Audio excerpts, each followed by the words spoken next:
Hello दोस्तों, India में जन्मे Satya Nadella the Steve Ballmer के रिजाइन देने के बाद 2014 में माइक्रोसॉफ्ट के सीईओ बन गए। सीईओ बनने से पहले सत्या नडेला माइक्रोसॉफ्ट के क्लाउड और एंटरप्राइज जैसे प्रोजेक्ट पर काम कर रहे थे। वे कंपनी के कंप्यूटर प्लेटफॉर्म डेवलपर टूल और क्लाउड कंप्यूटर सर्विस के प्रोडक्शन और मैनेजमेंट के लिए रिस्पॉन्सिबल थे। 1992 में सत्या नडेला माइक्रोसॉफ्ट की विंडो एनटी पर काम कर रहे थे, जो एक लैंडमार्क ऑपरेटिंग सिस्टम था। इसको बेसिकली बिजनेस यूजर के लिए डिजाइन किया गया था। सत्या नडेला का जन्म अगस्त 1967 में हैदराबाद में हुआ था और उन्होंने अपनी स्कूलिंग पढ़ाई द हैदराबाद पब्लिक स्कूल से पूरी की। स्कूल को पूरा करने के बाद उन्होंने मणिपुर इंस्टीट्यूट ऑफ टेक्नोलॉजी में एडमिशन ले लिया। फिर वहां से उन्होंने अपनी इलेक्ट्रिकल इंजीनियर बैचलर डिग्री प्राप्त की।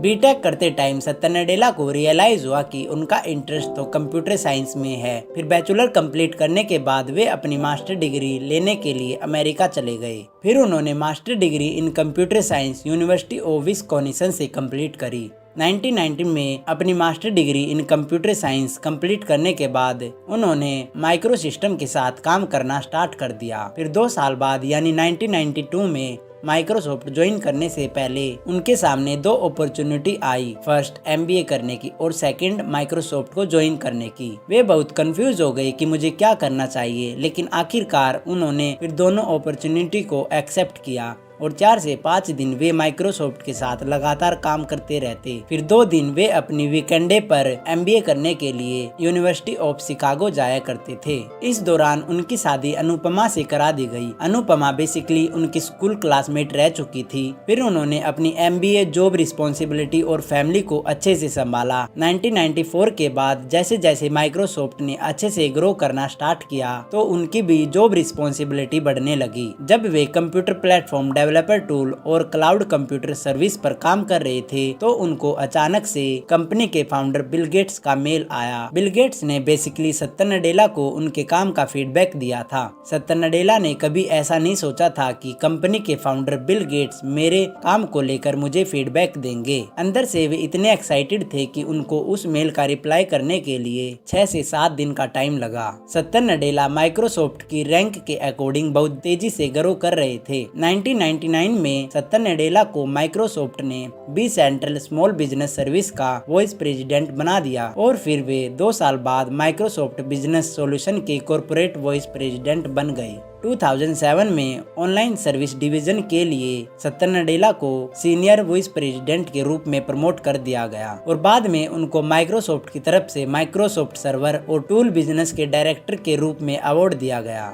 सत्या नडेला की हेल्प से माइक्रोसॉफ्ट ने 2011 टू 13 तक 19 बिलियन का प्रोडक्शन किया। जब स्टीव बाल्मर माइक्रोसॉफ्ट के सीईओ थे तो स्टीव बाल्मर माइक्रोसॉफ्ट में टेक्नोलॉजी के अकॉर्डिंग नया इनोवेशन नहीं ला सके, जिसकी वजह से उन्होंने 2014 में माइक्रोसॉफ्ट से रिजाइन दे दिया। रिजाइन देने के बाद सीईओ के रूप में सत्या नडेला को सिलेक्ट किया गया क्योंकि वे अपने काम के अकॉर्डिंग बहुत रिस्पॉन्सिबल थे। फिर सत्या नडेला ने one drive, Microsoft office, cloud enterprise जैसे प्रोडक्ट को बहुत अच्छी तरह से संभाल लिया। आज माइक्रोसॉफ्ट सत्या नडेला के अंडर में विंडो 10, एज़ोर, सरफेस प्रो और नए नए अपडेट के साथ मार्केट में अपनी और माइक्रोसॉफ्ट की इमेज को और बेहतर करने में लगा हुआ है। सत्या नडेला ने हिट रिफ्रेश नाम की एक बुक लिखी जिसमें उन्होंने अपना काम और अपनी पर्सनल स्टोरी माइक्रोसॉफ्ट कंपनी के इंटेलिजेंट टेक्नोलॉजी और ह्यूमैनिटी के अंदर बदलाव के बारे में लिखा है। उन्होंने अनाउंस किया कि इस बुक की हेल्प से जो बेनिफिट माइक्रोसॉफ्ट को हुए हैं इन कुछ सालों में, तो यही बेनिफिट नॉन प्रॉफिट कंपनी जिनको बेनिफिट नहीं होता, इस बुक की हेल्प से वे अपनी इंटेलिजेंट टेक्नोलॉजी के अंदर चेंजेस लाके अपनी कंपनी को प्रॉफिटेबल बना सकते हैं। ये एग्जाम्पल जो सत्या नडेला ने बुक के थ्रू लोगों को दिए हैं। नंबर 1, हमें ट्रेडिशनल पर ज्यादा ध्यान नहीं देना चाहिए। हमको केवल इनोवेशन में ही ज्यादा ध्यान देना चाहिए क्योंकि टेक्नोलॉजी आती है और चली जाती है। नंबर 2, हमें अपनी कस्टमर और एम्प्लॉय की रिस्पेक्ट करनी चाहिए बिकॉज वे हमारे लिए बहुत इम्पोर्टेंट है। वे ही हमारे बिजनेस को डिफाइन करते हैं कि हम एक्चुअली में क्या कर रहे हैं। नंबर 3, अगर तुम नई टेक्नोलॉजी में जंप नहीं कर रहे तो तुम अपने बिजनेस को फ्यूचर में सरवाइव नहीं कर पाओगे।